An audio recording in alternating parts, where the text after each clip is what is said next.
Bonsoir Michel Lejoyeux. Bonsoir. Vous êtes professeur de psychiatrie à l'université Paris Diderot et vous publiez cet ouvrage La médecine du bon sens. C'est chez Lattès, sous-titré Un programme pour une vie saine et harmonieuse. Ça fait rêver.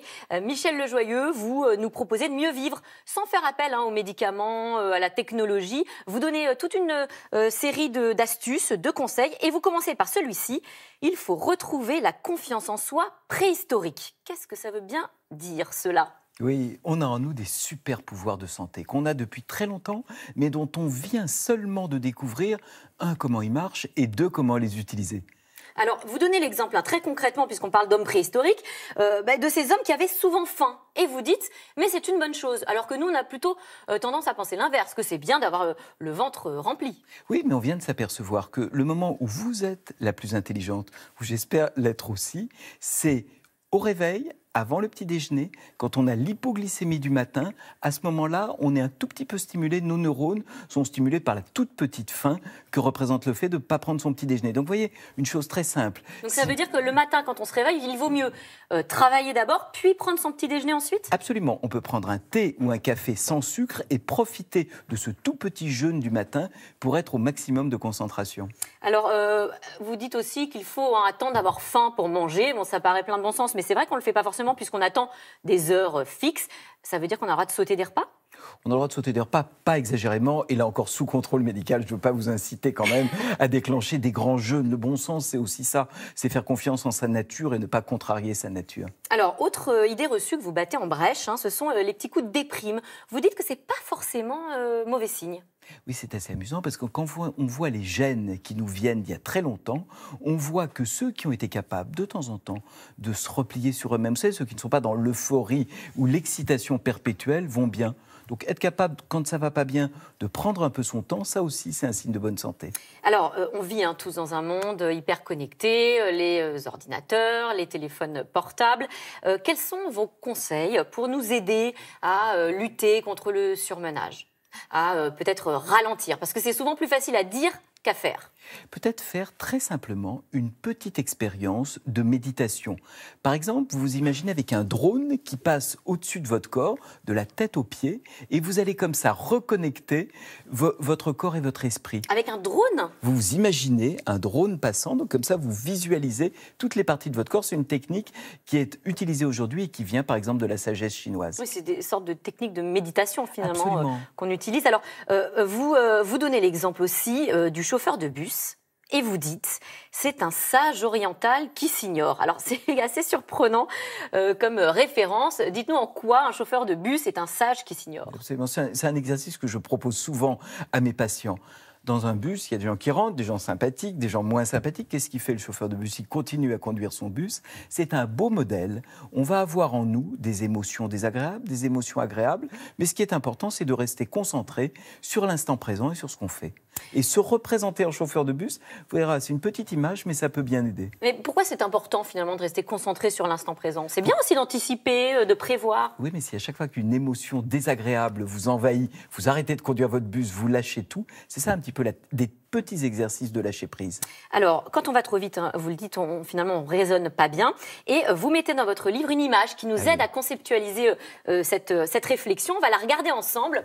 C'est une image de 3 flèches qu'on va voir là, des petites, des moins petites, des plus grandes. Qu'est-ce que ce dessin nous apprend, Michel Lejoyeux ? Il nous apprend que quand on réfléchit vite, c'est un dessin qui avait été inventé par un psychologue il y a plus d'1 siècle, quand on réfléchit vite, on met en branle des parties de son cerveau qui sont peut-être celles qui fonctionnent le moins.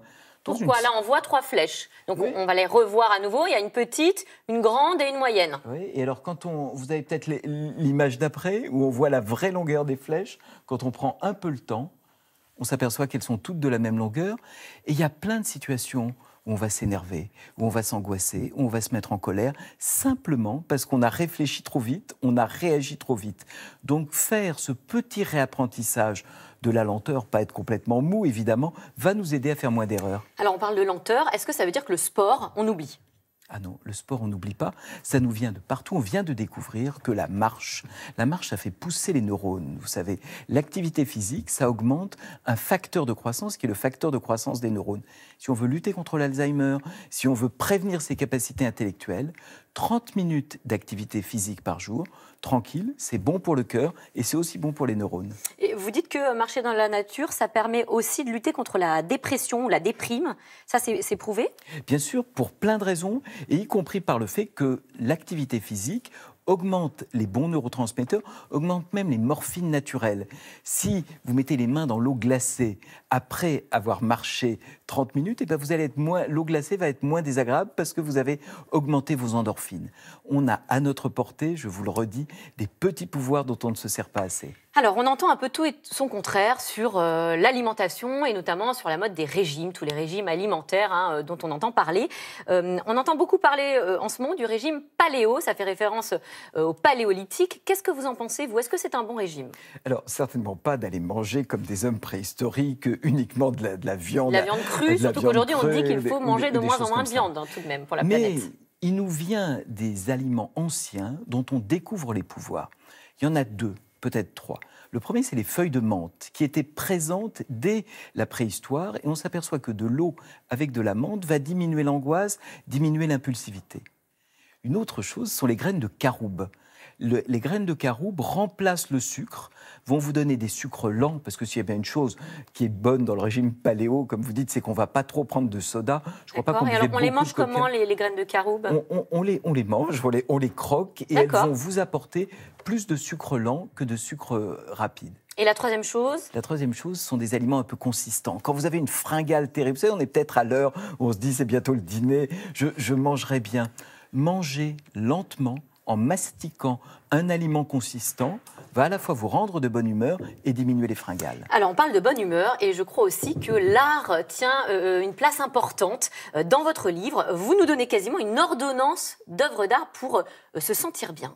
Ah oui, mais j'en fais presque à mes patients, je leur propose. Il y a notamment une toile de Van Gogh qui s'appelle Le Jardin dans l'hôpital, la vue du jardin de l'hôpital d'Arles.